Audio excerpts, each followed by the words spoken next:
Win 100 million to 0. Right, over the last week, we've seen, of course, how bad the establishment is and what we're fighting against. We'll have more analysis on this tomorrow. Stay tuned. Fox News coverage continues in the Alabama Senate race.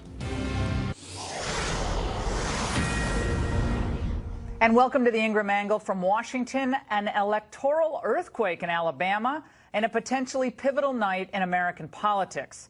It's still too early for the Fox News decision desk to project a winner, but we should have a call any moment now, so stay right here with us. You don't want to miss a minute.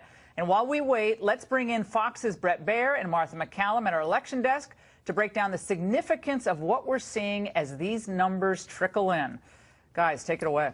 Laura, so what we're seeing from our decision desk is that the raw numbers that you see on the screen has Roy Moore up over Doug Jones, but you add in the existing counties that are still out and the analysis, the Fox News voter analysis that we have looking at the questions that we asked voters today and over the past couple of days. And right now, Doug Jones, the Democrat, is leading in this Alabama race. Now, it's too close to call, as you just mentioned, but we are seeing kind of a shift that way in the past about hour or so. Yeah, I mean, we've watched it shift back and forth over the course of the night, essentially. And as Brett says, we've got the raw vote in there. But it's really, I mean, literally, Laura, it is a toss-up. And if you look at all the different barometers that we're covering, it's close to toss-up territory or leaning slightly towards Jones in a lot of the feedback that we're getting. But our numbers show that Roy Moore is up by a slight amount as we wait for these totals to come in from some of these outstanding counties. You know? Now, I will say there are a few counties where Moore underperformed, where Donald Trump performed. Remember, Donald Trump won Alabama by 28 points over Hillary Clinton, and there are a few key counties where Moore significantly underperformed. In fact, a couple of them where Doug Jones won the county, so that is not a good sign for the GOP. But there are still some Democrat counties that are existing, that are out, that you don't know how Jones is going to perform, and if the numbers don't add up in the raw vote total, then that's why it's so close, and we can't make the call as of yet. I think it's incredible that there was only 1% of write-in votes so far, it looks like. I mean, you would have thought that with all the publicity for people who, you know, for people who didn't like either choice, there would have been more write-ins, but not. The people went for either Moore or they decided to go for Jones, despite the fact that, you know, a good chunk of people said the allegations really, they did find them disturbing. 51%, according to some of those exit polls, said didn't really affect them at all. Yeah, but I would have expected, you know, Mickey Mouse to be written in more people. I would agree, Laura. And, you know, but they got absolutely no direction on that, right? You had Senator Shelby, who said, I'm not going to vote for Roy Moore. I'm going to write in someone, a man of great integrity. So, I mean, there was never any concerted effort, which could have been the way to go. When these allegations first came out, there could have been a directed effort to write in Luther Strange. None of that ever transpired, and they sort of sat back and let things lie as they did, and then the president came over and supported Roy Moore. So, I mean, that's going to be one of the things that they analyze closely if Roy Moore does lose,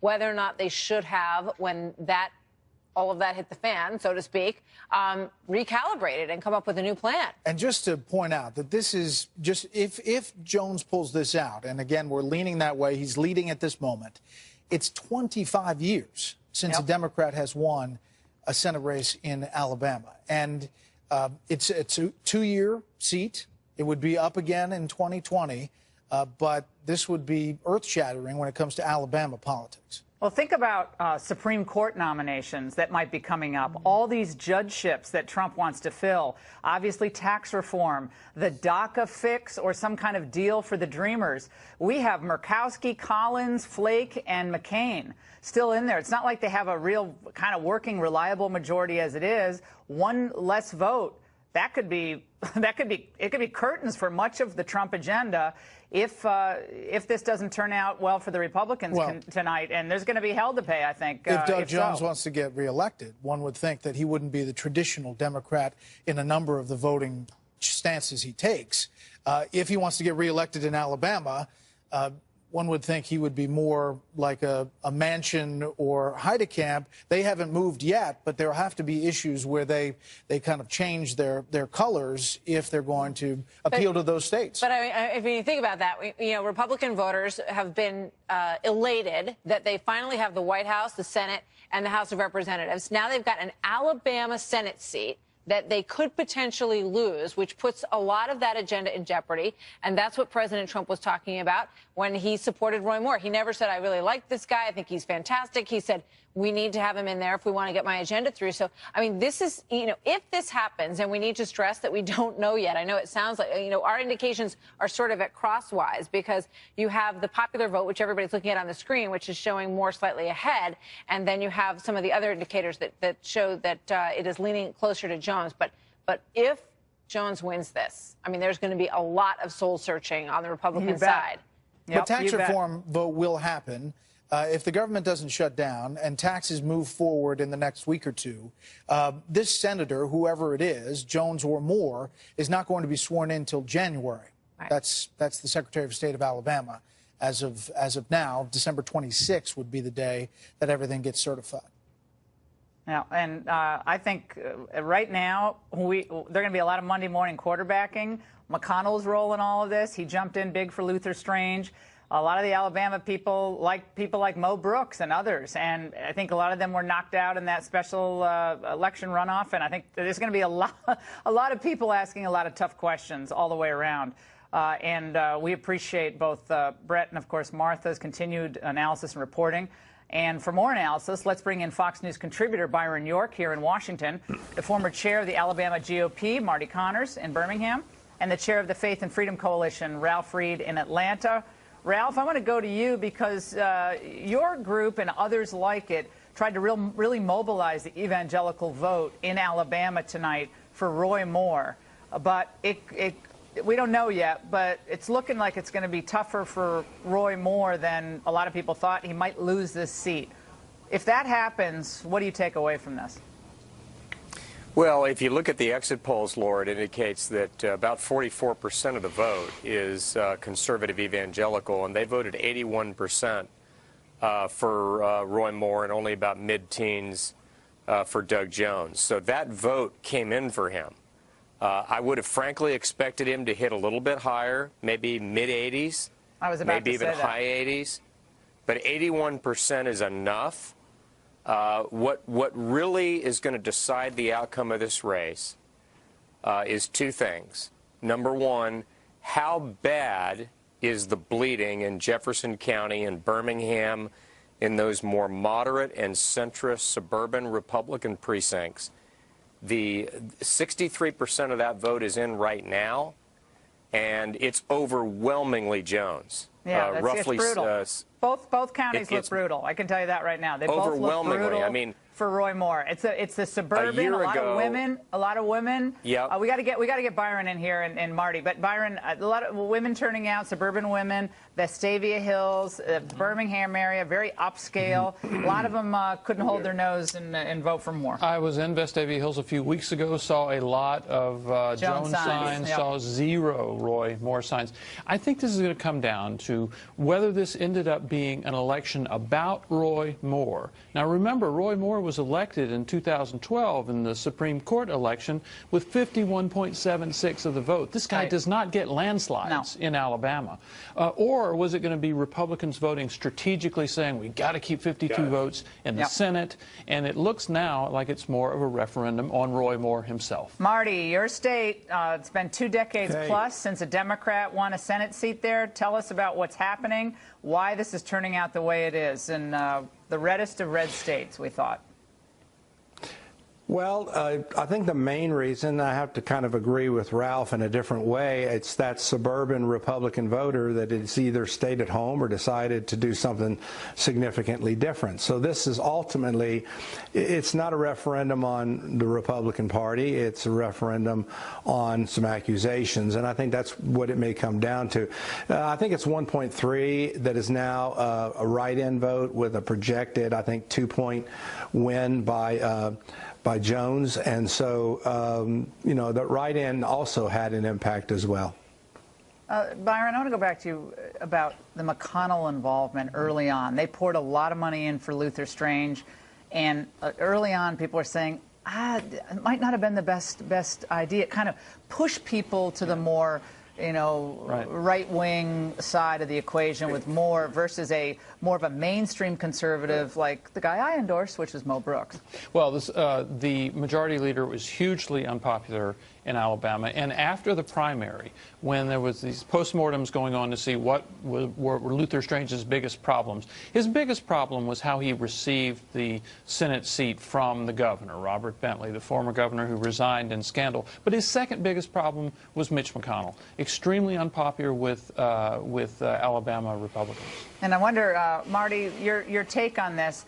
The establishment GOP in Washington, did they tilt this in a way that gave this wide running room to someone like a Roy Moore? And then the Democrats went in there and they, these women came out, and then it was, kind of off to the races. Again, it's too close to call. It's basically dead even right now, but this turnout in some of these key counties looks like it's going to be fairly negative to Roy Moore at this point. Well, you're right. If you go to any watering hole in, let's say, suburban Alabama or rural Alabama, everybody there is very, very angry at Washington, and they're blaming the Republicans, which is the rise of Roy Moore in this race. Had, let's say, tax reform been passed 2 months ago, 3 months ago, this would not have been an issue. Had Obamacare been repealed or replaced, this would not have been an issue. So I think the lack of action has also created the success of Roy Moore. So what I'm watching for now is in the final minutes, hours of this race, Alabama is very similar to Georgia in the sense, Ralph. Birmingham will give Jones a 40+ thousand margin, just like Atlanta does, and then the rest of Alabama has to catch up with that margin. The question is, can they? And underperforming in counties where Roy should do better, suburbs of Huntsville, Fairhope down in Baldwin County, right now it doesn't look like it's trending that way. Ralph, I want you to touch on that, and also what Brett was talking about earlier. If indeed Jones pulls out this, big victory tonight, if he does, would he have all this pressure on him to be kind of the centrist Democrat and maybe even support Donald Trump on some issues? Or is he going to say, I'll take 2 years, I'm not going to get reelected anyway, probably. I'm going to take 2 years and do all the kind of more liberal stuff that my party wants me to do? I think there are going to be counter pressures, and I think he's going to be sort of if he were to win tonight, he'd be sort of a southern fried version of a Joe Manchin in West Virginia, where, he'll throw a vote every now and again like he did on Gorsuch. Not much. But not much. On Obamacare, he voted with Schumer. On the tax cut, he voted with Schumer.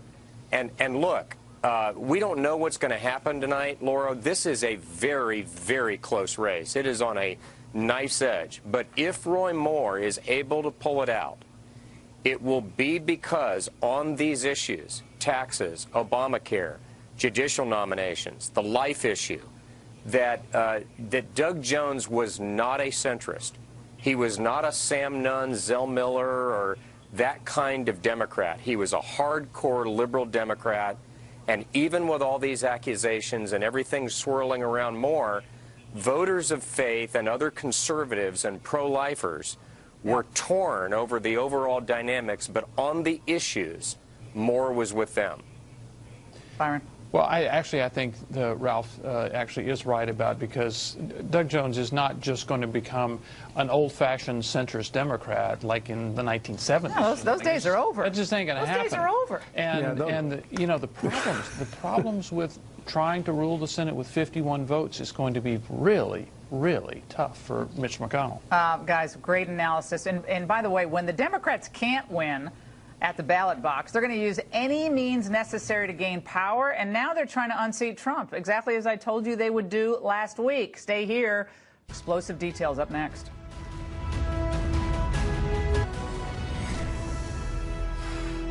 The sexual allegation circus and the plot to take down the president. That's the focus of tonight's angle. I hate to say, see, I told you so, but I told you so. It's all unfolding exactly as I said it would. On December 6th, when Senate Democrats were giving Al Franken the bums rushed based on allegations of impropriety he almost entirely denied, what did I say? Now, before you join the march up the castle, to the Castle Frankenstein to capture the monster, I have a word of caution.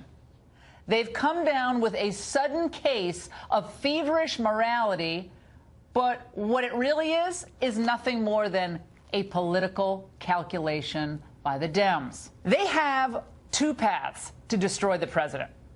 The first is the Mueller investigation. The second way they're going to try to destroy the Trump presidency is the war on women. Yeah, that old saw. They have now determined that it's worth sacrificing Franken, just like they did John Conyers, throw him overboard to save the political Titanic that is their party. Now, one, what does this do? It sets the precedent for the Democrats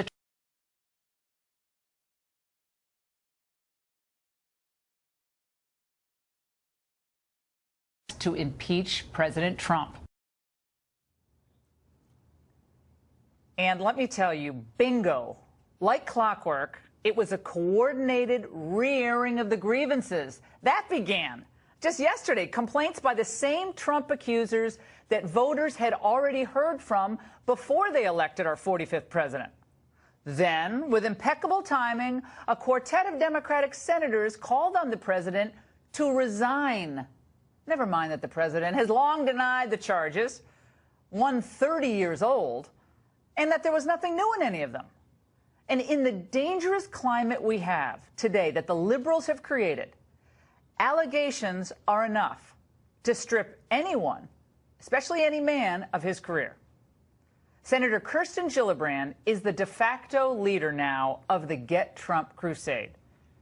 Do you remember her voicing such plaintive concern for Bill Clinton's accusers when he was appearing at her fundraisers? Neither do I. And more troubling, women who are part of the Trump administration seem to be kind of hedging their bets. On Sunday, UN Ambassador Nikki Haley had the perfect opportunity to stand up for the president really strongly and call out this politically motivated hysteria. Instead, she kind of took a pass. Women who accuse anyone should be heard. They should be heard and they should be dealt with. And I think we heard from them prior to the election. And I think any woman who has felt violated or felt mistreated in any way, they have every right to speak up. And women who see themselves as presidential material need to be heard most of all. Today, NBC's Megyn Kelly, in what seems to be a new daily feature, showcased another of the old Trump accusers. I demand that he's subjected to an investigation by the Ethics Committee. I think it's important that we hold this man to the highest of standards. And if 16 women have come forward, then why hasn't anything been done? Where is our investigation? It's curious, don't you think, how this accuser issued a call for an investigation just as 59 House Democrats released a letter demanding a congressional investigation into these allegations against the president. I'm sure it's all just a total coincidence. Well, here's the reality. Congressional Democrats know that time is not on their side.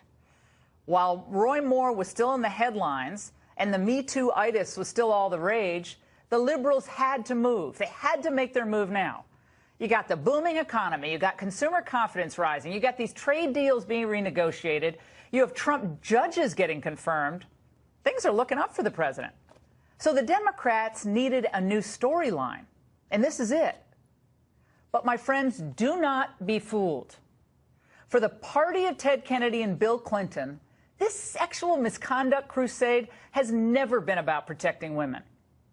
It's about taking back power by any means necessary.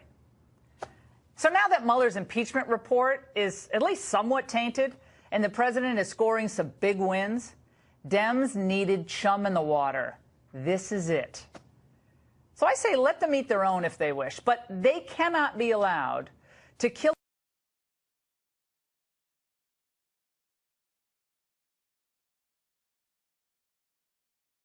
really careful where they take this, because someday, maybe, men might decide to turn the tables on them and start launching their own, maybe it's called #MenToo movement, with wild, decades-old complaints against women in positions of power. You don't think it could happen? Just watch. Then who's going to be left to call for some modicum of due process or fairness before lives are destroyed? And that's the angle. Let's go right to Brett and Martha as we have breaking news. Brett, Martha, what do we know? Indeed we do, Laura. We can now call the race in Alabama. Fox News is now projecting that Doug Jones will defeat Republican Roy Moore to become the first Alabama Democrat in a quarter-century to be elected to the United States Senate. This is a dramatic Democratic upset in deep red Alabama, and it cuts the GOP Senate majority from 52 to 51. Further dimming Republican hopes of enacting major legislation backed by President Trump. But as we pointed out, it's likely that tax reform is going to be voted on in the conference committee prior to the seating of this senator. You know, there was a lot of discussion about whether or not a Roy Moore win would be a win, really, for the GOP. And there are some questions tonight about whether or not there's some silver lining perhaps for Republicans tonight. A victory by Moore, who is embroiled in a sex scandal, might have made it more difficult for the GOP to gain control of the Senate in next year's midterm elections. And, you know, we have watched as Democrats have made that a major talking point in recent weeks. Looking live now. Pointing the finger at sort of a war on women, too, with regard to this. Brett. Looking live at the Moore headquarters in Montgomery and the Jones headquarters in Birmingham. This word just getting out as we are making this race. Joining us tonight to break down the race, Chris Wallace, Britt Hume, Dana Perino, and Juan Williams. Chris, we haven't heard from you yet. Let's start with you on this election result. Well, look, this is a big win for the Democrats. They went all in. They had a major get-out-the-vote effort when you started seeing people like Deval Patrick,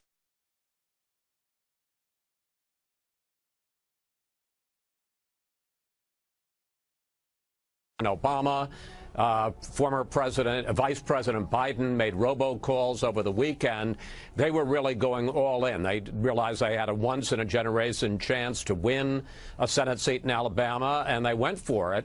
And it's significant, obviously. A two-vote majority has been pretty tough to govern with in the Senate. Now it's going to be a one-vote majority, 51-49. On the other hand, I've got to tell you, I talked to some top officials, even in the Trump administration, who weren't sure. Yes, they wanted the vote. They wanted Moore to win, but they also feared the burden that he would put on the party. They look back at Todd Akin, who made the comments about legitimate rape as a Republican candidate for the Senate in Missouri in 2012, and that was a kind of poster boy for the Republicans running in that election. They worried about Roy Moore and that it would just be a constant burden, albatross, that they would have to deal with, and that every time a senator walked down a corridor, what do you think about Roy Moore? What's going to happen in the ethics investigation? Are you going to vote to expel him? So on the one hand, yes, they'd rather have won than lost, but on the other hand, they also thought that Roy Moore in the Senate was going to be a real burden for them in what promises to be a tough midterm election in 2018. Let's bring in Britt Hume. Britt, do you agree that perhaps a Roy Moore victory would not have been worth it for the GOP? Well, that was why I was been saying all along, Martha, that there were two bullets aimed at the Senate Republicans tonight, and the question was which one would hit them. Well, the one that hit them is the one that cost them a seat. But as Chris has ably suggested, a Moore win would have been no bed of roses either. So I totally agree with that assessment. And I would add one more thought for everyone, and that is, what does this mean for the great Steve Bannon, a man we've been given to believe was a master political strategist? He would like everyone to think that he's the man whose wisdom got Donald Trump elected, although Donald Trump obviously doesn't like to hear that. But he went down and he really did go all in for Roy Moore. And this is a state where it's very hard for Republicans to lose, and his man lost, and he lost as a result of the fact that enough people in Alabama thought enough of what those women said about Roy Moore that they didn't want him as their senator, and that is the result tonight. So it remains to be seen how this will affect the standing Steve Bannon, who is, we thought was a pretty big player outside the White House. Britt, quickly, you covered the last Democrat, Hal Heflin, to win in Alabama. It's been a long time. Yeah, it's been quite a long time. I remember Hal Heflin well, and of course, Hal Heflin, while he was a Democrat, was of a Democratic breed that no longer really exists. Hal Heflin was pretty conservative on a lot of issues, and he wasn't somebody that the Democratic leadership could always count on. I think looking at Roy Moore's record, he will be pretty much a down-the-line vote for the things the Democratic leadership really wants. I mean, Doug Jones, I'm sorry. Yes, of course. So I think this is not somebody that the Republicans will be easily able to win over. On the other hand, it seems fair to say that from day one, he will be among the most vulnerable Democrats in the Senate the next time around. Dana, what does this say about sexual harassment charges? Roy Moore was one of the few that we've seen in recent weeks who actually tried to fight it, who said that they're not true, these allegations are false, and he lost. Right. So I think that based on what we've heard from our voter analysis and then also just from the outcome is that his denials were not credible enough. But also I think that we're in an era of political disruption. So nobody thought that Trump could win at the beginning in that June of 2015. He's our president. A Democrat hasn't been elected in Alabama in 25 years. This is also, I think, just a very specific circumstance. Without these allegations, I think Roy Moore would definitely be the senator from Alabama instead of Jones. I think that one thing to look at is the turnout pattern similar to that in Virginia, gubernatorial race that happened just last month, in which Ed Gillespie, the Republican, lost big time in Virginia. And one of those things to look at is that President Trump in Virginia won married women by 10 points. Ed Gillespie lost it or only won it by 1 point, and he lost so big there. That said, the 2018 map for the Republicans in the Senate is very, very good. I think that they will retain the majority. They also think that they have a possible couple of pickup opportunities, like in Missouri and Indiana. They're worried a little bit about Nevada. Tennessee, they're pretty sure about Tennessee, but they've got a strong candidate, the Democrats do, in Phil Bredesen. One thing we know for sure, while McConnell's position had been to always support the incumbents, there's going to be a lot of focus on candidate recruitment, the quality of candidates going forward, and you can bet that 2018 will be a very expensive race. Yeah. Juan. Well, to me, this is a red state, and everybody's going to talk about Jones and the appeals of the Democrats, even Charles Barkley, the basketball superstar who went to Auburn, who was in there last night campaigning for Jones.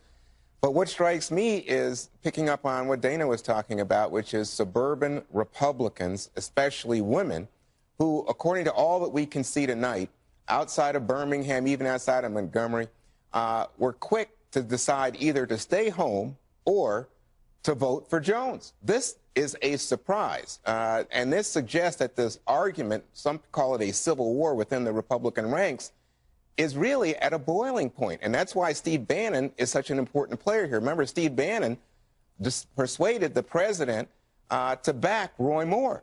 The president had backed Luther Strange.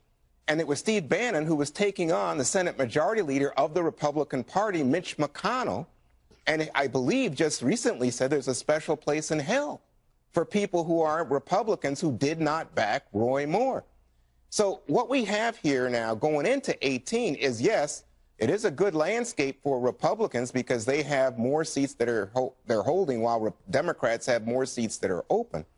But to my mind, what you're looking at is Democrats anticipating a wave in the midterms of 2018 and thinking that this is more evidence that Donald Trump and Steve Bannon are hurting the Republican Party. Not anything that Democrats are doing, because I don't think Democrats have a strong message or even strong candidates in many places.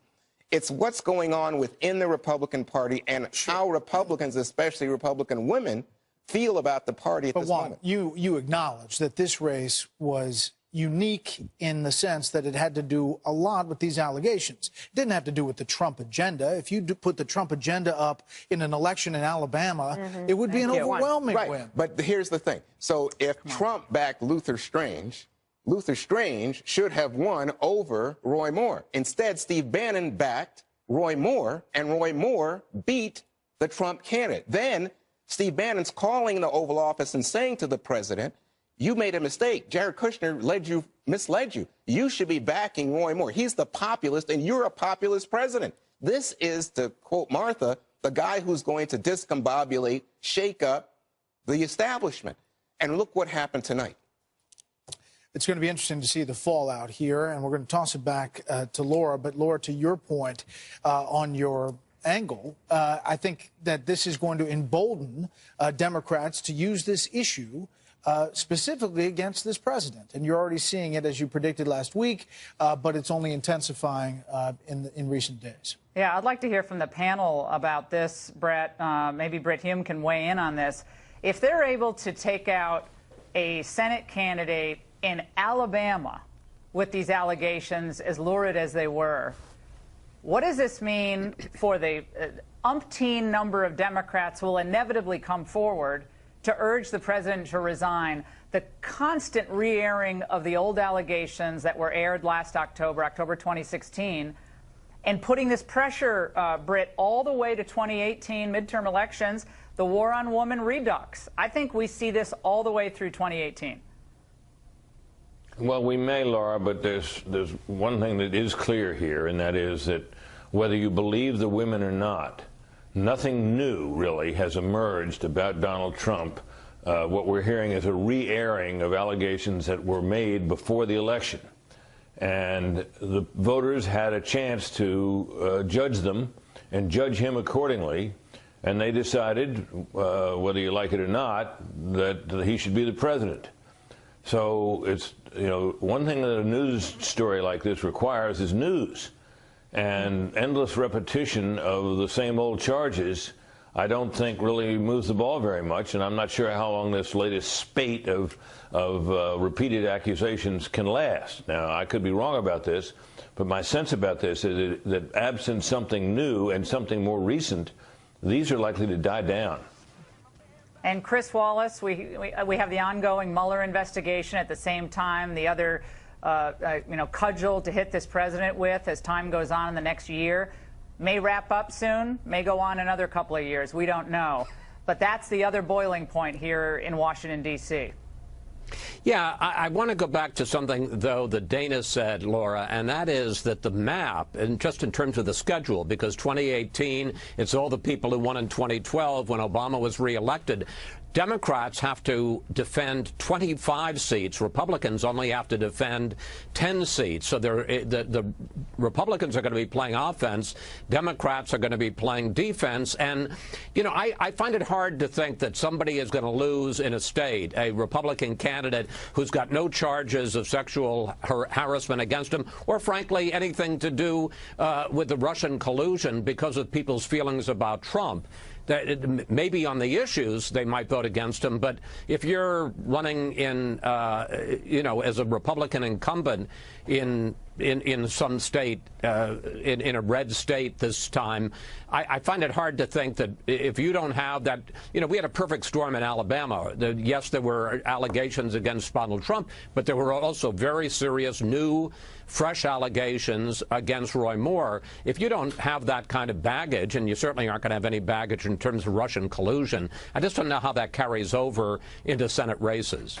And Dana, on the issue of substance that Juan brought up, saying that this is a kind of a referendum on Trumpism, like I would take issue with that, obviously in Alabama, as Brett said. But, going forward with the immigration, trade deals, deregulatory efforts, judges, where does this leave the Republican Party when you have a Flake, Murkowski, Collins, and McCain, who are obviously on many issues really on the opposite side of Donald Trump? Well, I think in many ways, actually, the president's in pretty good shape on that. As Brett has been saying all night, that the tax reform bill is going to get voted on, most likely, before Jones has ever sat. And I'm not convinced that he wouldn't have voted for it anyway. But let's say they get tax reform done. Then the president has said he wants to move on and do border security, immigration, and an infrastructure bill. The Democrats want to work on an infrastructure bill. There's nothing here that would change the path of judges. And on trade, I think that the president actually can do a lot just administratively. So actually, the president has, I think, a decent case to make that the end of his first year, he's accomplished a lot. The people feel good about the economy. The consumer confidence is high. Stock market is high. Unemployment is low. Everything is sort of going his way economically. So I think that it's very hard to disrupt that right now. And if the Democrats, they're going to have to defend all of those seats that Chris Wallace was talking about. They might be able to pick up a couple of places. I think the thing to really think about is the candidate recruitment. In some of these places, talking about the House side for a second, you have up to 17, 18, 19 people running in some of these Democratic primaries. That's going to pull a lot of those Democrats way to the left. But we saw in the presidential election in 2016, that's not where the country is. I think Alabama is definitely just an outlier. Do you think voter patterns are interesting to maybe compare to Virginia governor's race? But ultimately, Roy Moore, this is allegations that he could not overcome. This is specific to him. Yeah. He's the one who lost the race. And Juan, remember that first interview he did with Sean Hannity? That has to have been one of the worst interviews. We were on radio and TV that they're like, oh my gosh, like he's further incriminated himself. Remember he said, well, I always ask the mother's permission whether to date the young girl. Well, I don't know what he called it. But he said not generally. Generally, I don't date teenagers. That was he's not helping himself. Terrible answer. He did not. That began, I think, his downfall gradually. That interview was terrible for him. Well, it was. In fact, I thought he made a comeback from it. I mean, at certain points, it looked like, that people were putting it in the past. And then the context here is so important because you had the Harvey Weinstein stuff, but then it really accelerated, and you had Democrats and a lot of the Hollywood elites get involved. And it was easy to play into a narrative that said, we in Alabama, one, don't believe the elitist Washington Post and all the Washington establishment that's out to tell us what to do and looks down on us. But Roy Moore, it seems to me, never was able to stir the idea of a big turnout among the voters he needed to win tonight. Now, there's going to be a lot of talk about this turnout issue because if you look at the numbers, it comes back about, 25% of Alabama voters, of the electorate, turned out for this very high-profile, much-attention special election. And guess what? About 28% of the state's voters are African Americans, mostly in the southern tier. But you're going to see an increased turnout there. This takes me back again to the whole notion of what do Democrats see tonight? Do they have hope, or do they see this as just peculiar and based on Roy Moore and based on the charges against him of sexual improprieties? And what I'm seeing right now is that people are saying, well, look at Virginia. Look at what happened there. It's a totally different state, Juan. It's a totally different state. But look, Laura, at exactly where you saw increases in turnout and where you saw people stay home, or you saw in Virginia having to run on the immigration issue, and did it... Wait, but here's the problem. Gillespie is a Bush Republican who late in the game tried to move to Trump's position. That wasn't believable from the outset. He's a Bush Republican. You were and Virginian, nice guy, but I'm going to tell you, that wasn't going to work. But he tried to play populist Republican Party politics. It didn't work, wasn't him. I think he is a Bush Republican, but he tried to be a Trump Republican. Yeah, but he was from New Jersey. I mean, that whole thing didn't work. You're a tough customer, Two different Laura. states. We got red Alabama, and we got basically blue Virginia. It's changed demographically. Immigration, the Beltway is all big government. Voters, they want bigger and bigger government. So I think that comparison is a little wobbly. Yeah. But great analysis from the panel. Brett and Martha, thank you so much. Let's get to Fox's Doug McKelway, who's in Birmingham, with the supporters of Democrat Doug Jones. And Peter Doocy's in Montgomery with Republican Roy Moore's campaign. Doug, let's first start with you. Tell us what you know there. Well, this is as excited a crowd as I have seen in a long time when the projection was announced here. And by the way, I should say this is, as you know, a totally overwhelmingly Democratic crowd. So both of the giant monitors in this room are tuned to CNN. Their projection of victory for Doug Jones came about 10 minutes after Fox News' projection, so they were unaware of the Fox News projection when it happened on CNN.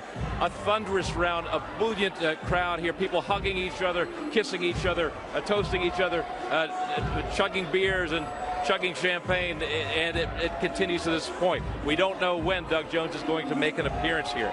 But at this time, I am reminded of the words as well of Mitch McConnell some weeks ago, who said that we've tried the ultra-conservative candidates in the past. He made mention of the 2010 Tea Party candidates Sharon Angle in Nevada and Christine O'Donnell in Delaware. who were not ready for prime time. They proved that, and that may as well be the case here with Judge Moore as well. Him coming out on that horse today to go vote reminded me of the fact that Alabama is not the perceived backwater that so many of the coastal elites say it is. This is a state which has been progressively moving forward. It is home to the Marshall Space Flight Center. 4 or 5 international automobile manufacturers have made their homes in Alabama. A lot of high-tech manufacturing going on here. People here want to move forward, and they didn't sense that in the Judge Moore campaign. They did sense it in the Doug Jones campaign. And he is every bit as much the law and order kind of a candidate as Judge Moore was, although with more bona fides, you might say. He was born and raised in the state. His father was a